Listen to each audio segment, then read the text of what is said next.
Բարեկամներ ողջունում եմ, ես քաղաքագետ Գեորգ Մելիքյանն եմ, սա իմ հեղինակային վերլուծական հաղորդումն այն կոչվում է Status Quo։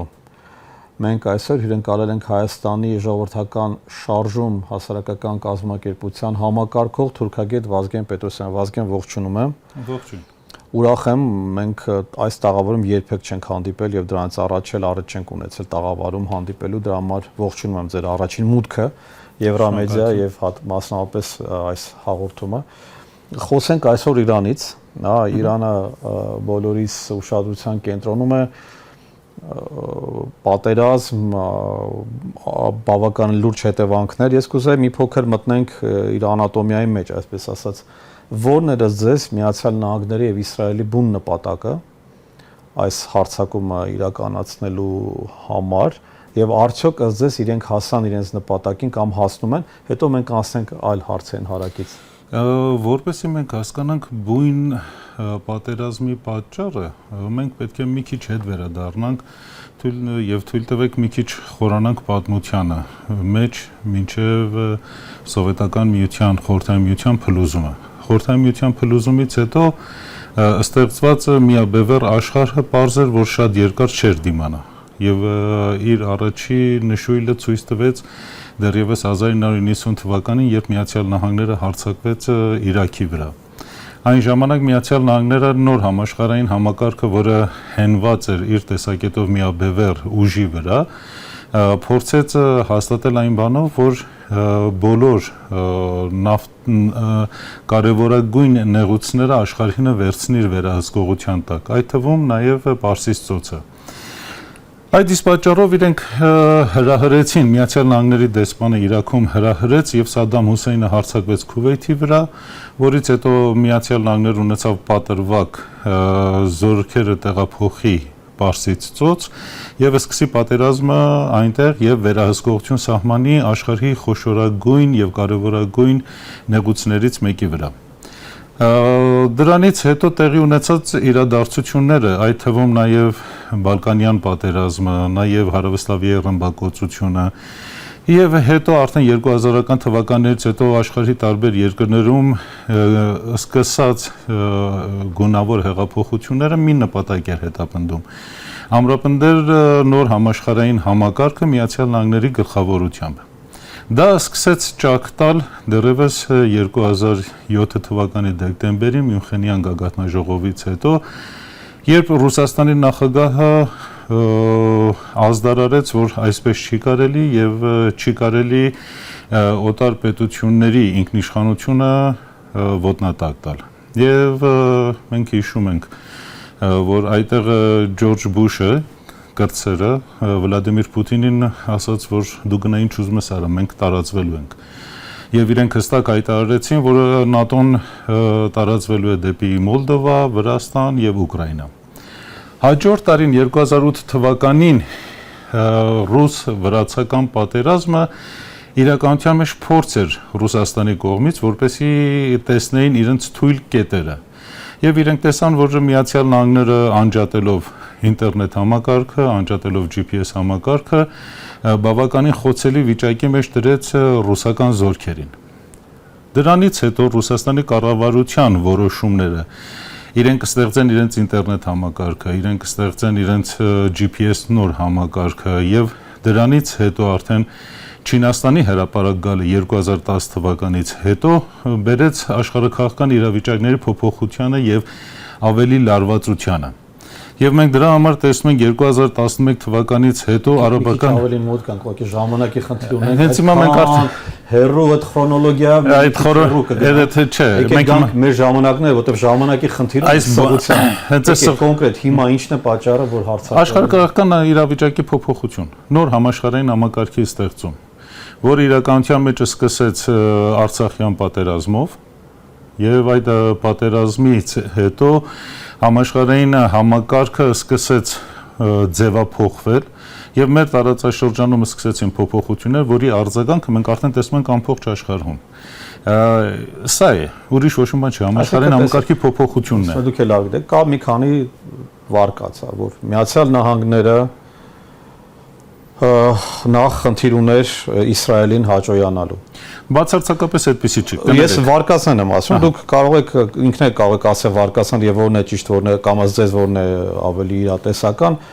Մյուս խնդիրը նավթային բնականաբար այդ բաների վրա վերահսկողություն սահմանելն էր կամ փորձ անել որոշակիորեն հաստատել իրենց նոր ներկայությունը տարածաշրջանում, մասնավորապես հնարավորություն տալով իսրայելական զորքերին ընդհանուր գնալ մինչև Սիրիա, հասնել Լիբանան, անխոչնդոտ ուրեմն ունենալ ամեն տեսակի անվտանգային կարգավորումներ, որը կնպաստեր Իսրայելի առաջխաղացմանը։ Այսինքն Իրանը ինչ որ առումով խանգարում էր եւ խանգարում է արևմտյան կամ Միացյալ Նահանգների առաջխաղացման, այդում եւ նաեւ Իսրայելը։ Այսինքն ավելի ռազմավարական նպատակ ուներ։ Տեսեք, նախ եւ առաջ Իսրայելը շատ փոքր պետություն է, որը ուզենա ազդի Միացյալ Նահանգների արտաքին քաղաքականության վրա։ Իսրայելը կամ իրենց լոբիստական համայնքը, որը գոյություն ունի եւ շատ ուժեղ է Միացյալ Նահանգներում, ինքը այդքան մեծ դերակատարում չունի, ինչքան որ փորձում են մեզ մոտ ներկայացնել։ Բայց գիտեք, մենք փաստերը վերցնենք եւ ամբողջ վերլուծական դաշտը դա է ասում, ոչ հայկական։ Գիտեմ, որ Նեթանյահուն ստիպեց եւ ամերիկյան էստաբլիշմենտը դեմ էր, բայց Նեթանյահուն կարողացավ հասնել, որ Տրամպի Ես կարծում եմ, որ Նեթանյահուն շատ փոքր մարդ է, որ կարողանա ազդի Միացյալ Նահանգների էստաբլիշմենտի վրա։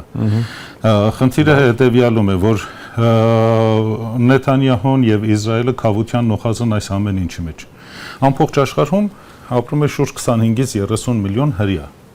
Քանի միլիոն է ապրում Իսրայելում։ 4.5, 5 միլիոն մոտավոր։ Այո։ Այսինքն այդ ինչ որ Իսրայելին փորձում են այսպես արկել բոբո եւ ասել որ ինքն է, չէ, այդպիսի բան չկա։ Իսրայելին օգտագործում են ավելի շատ նրա համար, որպեսզի ճնշում բանեցնեն միջին արևելքի պետությունների վրա եւ իր միջոցով իրենց արծերը կարգավորեն։ Բայց հիմա արդեն աշխարհը հասել այնպիսի միտեղ, որ Միացյալ Նահանգները ինքն է ստիված միջամտել հարցերին։ Եվ հետո Պարսից ծոցի պատերազմը, Իրանի հետ պատերազմը Միացյալ Նահանգներինը իրականության մեջ ոչ թե նավթի համար է, այլ այստեղ այլ խնդիրներ կա։ 21-րդ դարում հիմնական խնդիրը, որը որ կա, նաև որ նավթը իր դերակատարումը կորցրել է մասամբ եւ ինքը միայն էներգետիկ խնդիր է։ Այստեղ կա արհեստական բանականություն, այստեղ կա հազվագյուտ մետաղների խնդիր, այստեղ կա հելիումի խնդիրը, որը շատ լուրջ ազդեցություն ունի եւ արհեստական բանականության եւ հեռախոսների եւ ամեն ինչի զարգացման եւ արդյունաբերության մեջ։ Այսինքն այստեղ նավթը միայն չի եւ Միացյալ Նահանգները ցանկություն ունի վերահսկողություն սահմանել Իրանի վրա միայն մի պատճառով, որ Իրանը հեռու մնա Չինաստան, Ռուսաստան ապագա դաշինքից, քանի որ ապագա աշխարհը լինելու է երկու բևեռ, լինելու է Չինաստան եւ Միացյալ Նահանգներ։ Ռուսաստանը ինքը իր ֆինանսական եւ կրթության ու գիտության մակարդակով այն ուժը չի, որ կարողանա Միացյալ Նահանգների հետ մրցի, բայց Չինաստանը ոչ թե մրցում, այլ նաեւ ինչ որ միտեղ ինչ որ մի բան էլ առաջ է։ Այդ իսկ պատճառով Միացյալ Նահանգները փորձում է ճնշել Իրանին։ Միացյալ Նահանգների համար Հորմուզի նեղուցի նավթը այդքան կարևոր չի։ Եթե մենք վերցնենք փաստերը, Միացյալ Նահանգները Հորմուզից կամ արաբական ծոցի պետություններից ոչ մի նավթ չի ստանում։ Արդեն դեռևս 2019 թվականին Միացյալ Նահանգները թերթաքարերից ստացած իր նավթով ինքը դարել է ինքնաբավ եւ արդեն նավթի խնդիր չունի։ Իսկ Եվրոպան տանում է Պարսից ծոցից ընդամենը 3-ից 5% իր նավթը։ Այսինքն ոչ Եվրոպային, ոչ Միացյալ Նահանգների նավթը կարևորություն չունի։ Կարևորը այսօր Իրանի տեղը եւ դիրքն է։ Իրեն կարիք ունեն Իրան, որը հլու հնազանդի պես իրենց լսի եւ իրենց կամքը իրականացնի եւ իրենց հրամանները կատարի։ Ուրիշ ոչ մի չեն ուզում։ Վարկածներից մեկը նաեւ այն էր, որ իրանական էստաբլիշմենտի փոփոխություն, իրենք ասում են ռեժիմի փոփոխություն, այսինքն ղեկավարներին ըստ էության ոչնչացումը, չեզոքացնել տարբեր ձևերով, գլխատել կառավարության իշխանությանը եւ հասնել ներքին նաեւ ընդվզումների, որով հնարավոր կլիներ փոփոխություն բերել, այսինքն հեղափոխություն կամ որոշակի փոփոխություն։ Սա էլ է, չէ՞, կարծեք թե համարում։ Գիտեք ինչ է, Միացյալ Նահանգները, եթե մենք վերցնենք փաստերը, Միացյալ Նահանգներին այս պատերազմի մեջ ամբողջությամբ օգնել են ՆԱՏՕ-ի 26 պետությունները։ Իսրայելը, ներքին ընդդիմությունը, Կանադա, Ճապոնիա, Հնդկաստան, Ավստրալիա, բոլոր այս պետությունները հետախուզական տվյալներ են մատակարարել Միացյալ Նահանգներին եւ այդ հետախուզական տվյալները այնտեղ մշակվել է։ Եվ արդեն պարզ է դարձել, որ այդ բոլոր մշակումները սխալ վերլուծության են բերել Միացյալ Նահանգների ռազմաքաղաքական ղեկավարությանը, ոչ թե Թրամփին, քանի որ Թրամփը շատ փոքր մարդ է Միացյալ Նահանգներում։ Ինքը ընդամենը թուղթ ստորագրողն է, ինքը 4 տարի ղեկավարում է եւ հետո գնում է տուն։ Այնտեղ կա ռազմաքաղաքական ղեկավարություն, որոնք մշակում են Միացյալ Նահանգների ծրագրերը 50 տարվա համար, 100 տարվա համար։ Եվ այդ մարդիկ արդեն հստակ է դարձել, որ իրենք իրենց վերլուծության մեջ սխալվել են։ Իրենք մտածել են, որ եթե Իրանի ղեկավարությունը վերացնեն, գլխատեն, Իրանում տեղի կունենա իշխանափոխություն, որ այդպես չի։ Եվ դրա հիմնական պարզ պատճառը այն է, որ Իրանը խորքային պետություն է։ Իրանը ունի քաղաքակրթություն։ Եթե իրենք մինչև որ Իրանի վրա հարձակվել է ուղղակի թերթային պատմության էջերը, վերջի 3000 տարվա, կտեսնեն, որ Իրան այն հատուկենտ պետություններից է աշխարհում, որ 3000 տարի անընդհատ պետականություն է ունեցել։ Վազգեն, ես շատ կարևոր միտք եք ասում, ես փորձեմ դրան փոքր այլ տեսանկյունից հարց տալ ձեզ, քանի որ դուք նշում եք, որ ըստ էության իրենք ճիշտ չհասկացան, ճիշտ չգնահատեցին այն մշակութային մատրիցան, որը կա, այդ խորքային, հա, պետության արկայությունը, որը բերեց նա, որ իրենք սխալ հաշվարկներ արեցին։ Արդյոք նույն Միացյալ Նահանգներում չկան հենց Իրանից գնացած բուն իրանցիներ, որոնք երևի թե պիտի որ ավելի լավ իմանան իրենց պետության ներքին անցուդարձը, ավանդույթները, մտածողությունը, հոգեկերտվածքը, թե նրանք էլ անգլերեն ասում են fail արեցին, այսինքն ձախողեցին։ Խնդիրը այստեղ հոգեբանության մեջ է։ Նույնպես ինչպես որ ասենք մեր Հայաստանից բավականին մարդիկ գնացին Եվրոպաներ, Միացյալ Նահանգներ, այնտեղ կամ սովորեցին, կամ այնտեղ իրենք այս բանը փախստականի կարգավիճակ ձեռք բերեցին եւ սկսեցին աշխատել տարբեր համակարգերում, այդ մարդիկ իրենք ավելի շատ խնդիր ունեն դուր գալու տվյալ համակարգին։ Բոլորը արդյոք չկա ձեզ Պարսկաստանից մարդ, որը նույն գումարի դիմաց Պարսկաստանից կային մարդիկ, ովքեր ախտորոշումներ կնշանակեր։ Իրենք իրենց լսող չկար։ Քանի որ երբ որ համակարգ կա, մանավանդ արևմտյան համակարգը, որը ամբողջական ինքը հիմնված է նյութի վրա, եւ ոչ թե քաղաքակրթության կամ մշակույթի կամ մարդկային փոխհարաբերությունների վրա, այդպիսի համակարգի մեջ այն մարդիկ, ովքեր որ ճիշտ վերլուծություն են անում, իրենց լսողներ չկան։ Այդ թվում նաև կենտրոնական հետախուզության վարչության մեջ կային մարդիկ, ովքեր որ ասում են, որ չի կարելի հարձակվել, քանի որ դրանով իրավիճակ չի փոխվի։ Կային նաև անգլիացիներ եւ ֆրանսիացիներ, որոնց նյութերը կարդում եմ, եւ պարզերում էր, որ մարդիկ ասում են սխալ կողմ եք գնում, բայց քանի որ կար ընդհանուր համաձայնություն հարձակվելու եւ ոչնչացնելու իրանական այս քաղաքակրթական խնդիրը, իրենք գնացին դրան։ Եվ արդեն պատերազմից ընդամենը 2 ժամ հետո պարզ դարձավ, որ Միացյալ Նահանգների հաշվարկ ամբողջությամբ սխալ էր։ Իհարկե կան նաև պնդումներ, որ Միացյալ Նահանգները գոնե մասամբ հասավ իր նպատակներին, ոչնչացվեցին տարբեր հնարավոր ուրեմն հրթիռների արձակման կայաններ, հոբ համակարգը, թե դա բոլորը ավելի շատ քարոզչական։ Գիտեք, մենք եթե նայում ենք իրավիճակը եւ ստատիստիկան, փաստացի ստատիստիկան, որը որ կա, եւ նայում ենք փաստերին, ոչ թե խոսքերին, որը ասվում է, տեսնում ենք, որ Միացյալ Նահանգները արդեն պարտվել է։ Վերցնենք պարզ փաստ։ Միացյալ Նահանգները արդեն 47 տարի է Իրանի գիտության, կրթության, տեխնոլոգիաների, արդյունաբերության, ռազմաարդյունաբերության եւ ամեն ինչի վրան կիրառել է սանկցիաներ, պատժամիջոցներ է կիրառել եւ ըստ երևույթին Իրանը չի պիտի զարգանար։ Բայց Իրանը մինչ օրս ցույց է տվել, որ հակառակ այն բոլոր ոչնչացումներին, որը Միացյալ Նահանգները եւ Իսրայելը եւ Եվրոպան ասում են, այ վերջացել է, երբ ասում են վերջանում է, հաջորդ րոպեն իրանցիները մեկ ուրիշ քայլ են անում։ Օրինակի համար 3 օր առաջ Թրամփը հայտարարեց, որ իրանական հոբ համակարգը եւ նավատորմը ամբողջությամբ վերջացել է, մոտ 2 ժամ հետո Իրանը խոցեց F-35 այսպես ասած ռադարից թաքնվող գեր ժամանակակից օդանավ է։ Սա պարտություն է արդեն Միացյալ Նահանգների համար։ Կամ թե չէ ասենք, երբ Միացյալ Նահանգներն ասում է, որ ունի աշխարհի լավագույն հոբ համակարգը, որը կարողանում է բալեստիկ հրթիռներին հետապնդել THAAD համակարգը, որը իր մեկ միավորը $500 միլիոն է։ Պարսկաստանի միջոցով խոցելը 4 միավոր է։ Այսինքն սրանք պարտություն են Միացյալ Նահանգների համար։ Ինքը 47 տարի անընդհատ զարգացել է, մի պետության ճնշում է 47 տարի, որ չզարգանա, բայց այդ պետությունը իրեն հարվածներ է հասցրել։ Բայց եկեք նաև մյուս կողմից ընդունենք, որ տնտեսական խնդիրներ ունի, ռեալի ինֆլյացիան շատ մեծ է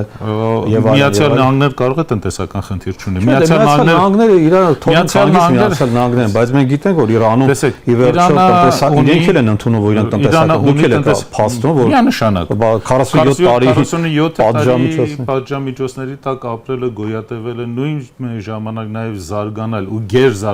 զարգացած համակարգեր ստեղծելը պետք է բերեր ժողովրդի զրկմանը շատ հարցերից։ Եվ ժողովուրդը զրկանքը կրեց եւ այսօր հաղթում է։ Այսօր աշխարհի խոշորագույն պարտք ունեցող պետությունը Միացյալ Նահանգները, ինչի մասին ենք խոսում։ Միացյալ Նահանգները արդեն 24 օրվա ընթացքում պաշտոնական տվյալներով, իրենց պաշտոնական տվյալներով, արդեն իր արժեթղթերի շուկան կորցրել է մոտավորապես $5.5 տրիլիոն։ Սա ահռելի մեծ թիվ է։ Եվ Միացյալ Նահանգներին իրականության մեջ չի հետաքրքրում նավթի եւ գազի միջազգային գների շուկան եւ գների բարձրացումը։ Ինքը ունի որոշակի ռեսուրս դա կարգավորի իր տարածքում։ Իրեն հետաքրքրում է իր բաժնետոմսերի շուկան, որի հիմնական գնորդները արաբական պետություններն էին, Ճապոնիան, Չինաստանը եւ մի շարք այլ պետություններ։ Հիմա այդ պետությունները բոլոր բաժնետոմսերն են հետ վերադարձնում։ Այսօր առավոտյան նայում էի Միացյալ Նահանգների բորսային շուկայի սկսելուց անմիջապես հետո իրենց հետ պահանջը 10 տարվա արժեթղթերի հետ պահանջարկի այսպես ասած տոկոսը ասել է 4.5%-ի։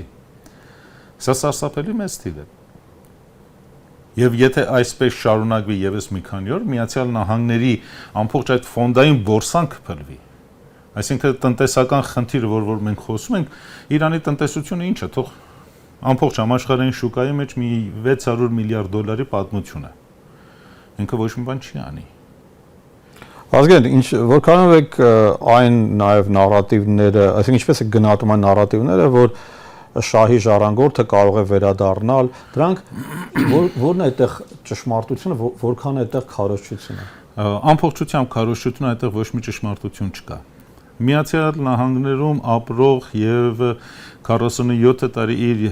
իր երկրի կյանքի եւ առօրյայի մասին չհետաքրքրվող ու բացի այդ անընդհատ սուտ խոսող եւ նաեւ ոչ բարոյական ընտանեկան կյանք ունեցող անձը, որը ամենօրյա ռեժիմով դուրս է գալիս հրապարակ, պարսիկ ժողովուրդը իր հետևից չի գնա։ Դեռևս այս տարի հունվարի 7-ին եւ 8-ին Միացյալ Նահանգները Թուրքիայի, Գերմանիայի, Ֆրանսիայի, Անգլիայի հետ միասին փորձեցին Իրանում խեղճդժություններ առաջացնել եւ իրենք մի քանի հազար հոգու տեղափոխեցին Իրան, իբր թե իրենք շահի հետևորդներն են եւ իրենք սկսեցին դիմահար կրակել ժողովրդի վրա։ Սա այն տեխնոլոգիան էր, որը դեռևս 1980-ական թվականների կեսերին Քիփթաուն համալսարանում մշակվել էր հեղափոխություններ իրականացնելու ռազմական մեթոդներով, հակահաբեկչության բաժին էր Քիփթաուն համալսարանի դա մշակել եւ այդտեղ իրենք լավ փորձեցին Իրանում եւ դա չստացվեց։ Իրենք դիմահար կրակեցին ժողովրդի վրա, որպեսզի զոհերի քանակը հնարավորին չափ շատ լինի, որպեսզի այդ ցասման հիման վրա տեղի ունենա իշխանափոխություն եւ չեղավ։ Եվ ժողովուրդը ավելի շատ սկսեց ատել նույն շահի տղային։ Շահի տղան, երբ որ շահը Պարսկաստանից գնում էր, շահը իր հետ տարավ $4.5 միլիարդ կանխիկ փող։ Խոսքը 1979 թվականի մասին է։ $4.5 միլիարդ այն ժամանակվա, այսօրվա մոտ 50-60 միլիարդ է։ Ժողովուրդը սա չի մոռանում։ Հետո պարսիկ ժողովրդի նման ժողովուրդ, որը ունի հստակ պատմական հիշողություն, ունի խորը քաղաքակրթություն եւ ինքը նյութապաշտ չի, բայց շատ լավ է հասկանում նյութի արժեքը։ Եվ իրենք շատ լավ հասկանում են, որ շահը եւ շահի կինը, շահի տղան ապրելով արտերկրում իրենք երբեք չեն հետաքրքրվել Իրանի ժողովրդի առօրյայով։ Եվ դա արդեն պարզ երևում է այս օրերին նաեւ, որ իրեն մարդատեղ դնող չկա։ Ինչ է կարծում, արդյոք Իրանը կվերադառնա կամ կհամաձայնի բանակցային սեղան նորից ունենալ եւ ինչպես եք տեսնում ընդհանրապես Իրանի քայլերը, մասնավորապես իրենք կգնան ավելի շատ էսկալացիայի, կգնան բանակցության, նորից եթե կրկնեմ հարցը, թե կփորձեն ճնշումներ, օրինակ նույն Հորմուզի նեղուցը փակելով, ստիպելով, որպեսզի այլ երկրներ ճնշում բանեցեն Միացյալ Նահանգների վրա։ Իրան-Ամերիկա այս հակամարտությունը այսպես թե այնպես ինքը ավարտվելու է բանակցությունների սեղանի շուրջ։ Ինչպես է բոլոր պատերազմները։ Ինչպես բոլոր պատերազմները։ Պարզապես այստեղ խնդիրն է, թե ով ինչ նպատակ է դնում իր դեմ եւ ով ինչքան է կարողանում ավելի երկար դիմանալ։ Միացյալ Նահանգների ռազմական արդյունաբերությունը եւ ռազմական տեխնիկան եւ ռազմական միջոցառումները երբ մենք նայում ենք, ինքը միշտ նախատեսված է եղել կարճաժամկետ պատերազմների համար։ Երկրորդ աշխարհամարտից այս կողմ որևիցե երկարաժամկետ պատերազմ չկա, որտեղ որ Միացյալ Նահանգները հաղթած լինի։ Որևիցե, միշտ պարտվել է։ Իրենք միշտ հաղթել են միայն հոլիվուդյան կինոներում։ Այդ իսկ պատճառով Իրանը եթե կարողանա դիմանա, որը արդեն դիմանում է, եւս մի քանի ամիս, Միացյալ Նահանգները ստիպված է լինելու շատ լուրջ զիջումների գնա։ Միացյալ Նահանգների հաշվարկը եւ Եվրոպայի հաշվարկը ինչի վրա էր։ Իրենք ունեին որոշակի ռեզերվ։ Այդ ռեզերվը իրենց բավարարելու էր մոտավորապես ամիսուկես 2 ամսվա համար։ Այսինքն իրենք կարող են 2 ամիս այս իրավիճակով իրենք պատերազմը մղեն, 2 ամսվա ընթացքում նավթային շուկան այս ցնցումին եւ ճգնաժամը որ կա, ինքը դրան սովորելու է եւ նավթի գինը բարձրանալու է 110-ից 120 կամ կարող է մի քիչ էլ ավել եւ այդտեղ կանգնի։ Այս նորից եմ կրկնում, Հորմուզի նեղուցը միայն նավթի նեղուց չի, այնտեղից գնում աշխարհի 47% պարարտանյութը։ Միացյալ Նահանգներում արդեն պարարտանյութի արժեքը բարձրացել է 30%-ով։ Գառնանացանի ժամանակը գալիս է։ Եթե իրենք հիմա չկարողանան պարարտանյութով ապահովեն, իրենք լուրջ սննդային խնդիր են ունենալու։ Ինչպես Վազգեն, որքան տոկոս է կազմում, եթե գիտեք, Իրանից մեզ մոտ եկող, ասենք Բանդար Աբասից մեզ մոտ եկող ապրանքաշրջանառության տոկոսը, եւ որքանով է դա բնականաբար անդրադարձել, այսինքն դեռ կանգնեցված է Իրանից։ Հիմնականում Բանդար Աբասից դեպի մեզ գալիս է որոշ քանակությամբ սննդամթերք, բրինձ եւ այլն, Չինաստանից, Հնդկաստանից, Վիետնամից, Թայվանից, այդ կողմերից գալիս է բրինձ եւ նմանատիպ բաներ, գալիս է որոշակի անվադողեր, որոշ քանակությամբ անվադողեր, սրանք բոլորը կանգնած են։ Կանգնած են։ Բայց հասկանում տնտեսության վրա ինչպես է դա անդրադարձել։ Բացասական։ Բանդար Աբասը երբ որ փակվում է, նավերը, ովքեր որ մեր ապրանքը տեղափոխում են, իրենք ստիպված են գնան կարմիր ծովով պետետվեն գան։ Հիմա եթե պատերազմը ավելի թեժանա եւ Եմենն էլ մտնի պատերազմի մեջ, այդ ժամանակ կարմիր ծովն էլ փակվելու է։ Այդ ժամանակ մեր ապրանքները պիտի գնան ամբողջ աֆրիկյան մարտցամաքը շրջեն եւ մի քանի ամիս ուշացումով գան Հայաստան եւ մենք Հայաստանում կունենանք լուրջ ճգնաժամ կունենանք։ Եվ այդ ճգնաժամի համար Հայաստանի կառավարությունը ընդհանրապես պատրաստ չէ։ Բայց այսինքն քանի տոկոսն է կազմում հայկական ընդհանուր տնտեսության, այսինքն 50%-ից ավել չի, դա եւի 15-20% է մաքսիմում։ Ինչքան էլ որ ուզում է լինի, մեր ամբողջ բրինձը որ գալիս է Հայաստան, գալիս է Պակիստանից եւ Հնդկաստանից։ Պակիստանից եւ վերևով է գա Ռուսաստանով։ Ինքը Ռուսաստանով չի գալիս, ինքը նորից ներքևով էր գալիս։ Հիմա Աֆղանստան-Պակիստան խնդիր ունեն, իրենք իրար հետ պատերազմի մեջ են մտնելու շատ շուտով։ Այնտեղ խնդիրներ կա։ Պակիստանը փորձում է միանալ ամերիկյան զորքերին, որպեսզի հարձակում իրականացնի Իրանի վրա, եթե տեղի ունենա ցամաքային հարձակում։ Նմանատիպ իրավիճակ ունի նաև մասամբ Թուրքիան եւ մասամբ նաև Ադրբեջանը։ Իրաքում քրդերը պատրաստվում են ինչ-որ խժդեժություններ անեն, այդ իսկ պատճառով ամենօրյա ռեժիմով իրենք օրը 3-ից 4 անգամ ռմբակոծության տակ են։ Այսինքն մենք ունենք մի խնդիր, որը բավականին արագ զարգանում է եւ կանխատեսելի կերպով է զարգանում, այնպես չի որ անկանխատեսելի է։ Եվ այս ամեն ինչի տակ մեր կառավարությունը պատրաստ չի։ Ընդհանրապես պատրաստ չի ոչ մի բանի, քանի որ մենք կառավարության մեջ չունենք մասնագետ մարդիկ, ովքեր որ զբաղվեն լուրջ հարցերով։ Վազգեն, շնորհակալություն շատ, ինչպես եւ ակնկալում եմ, շատ